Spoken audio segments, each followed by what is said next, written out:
Ahora vamos a compartir una buena noticia relacionada a la salud porque se redujo la tasa de desnutrición crónica en el país en un 6%, según los últimos datos del Instituto Nacional de la Alimentación y Nutrición, INAN. No obstante, según la directora, faltan más recursos humanos y financieros para combatir la problemática.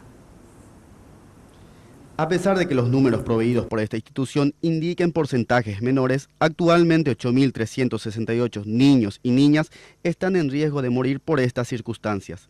En los registros del Ministerio de Salud, la desnutrición no figura como causa de muerte. Todo lo que es la tasa de mortalidad, ¿verdad?, lo maneja el Ministerio de Salud a nivel central. Independientemente, hay una campaña que se inició en relación a justamente el tema de mortalidad infantil, en el cual se presentaron los resultados y realmente hubo una disminución en la mortalidad infantil. El tema es que las cosas van de la mano, así como vos recién me dijiste, el niño muere y a lo mejor dentro de los diagnósticos no está la desnutrición como tal.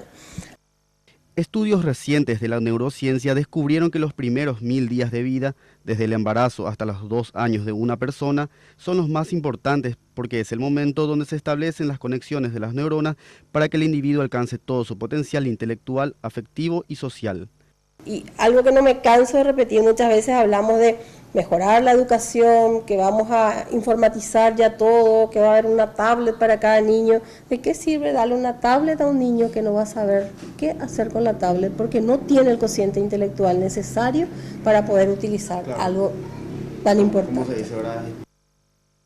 Según datos del año 2015 del portal de UNICEF Paraguay, menciona que de cada 1000 niños que nacen en el país, 19 mueren antes de alcanzar los 5 años, 16 antes de cumplir el primer año y 11 antes de llegar al mes de vida.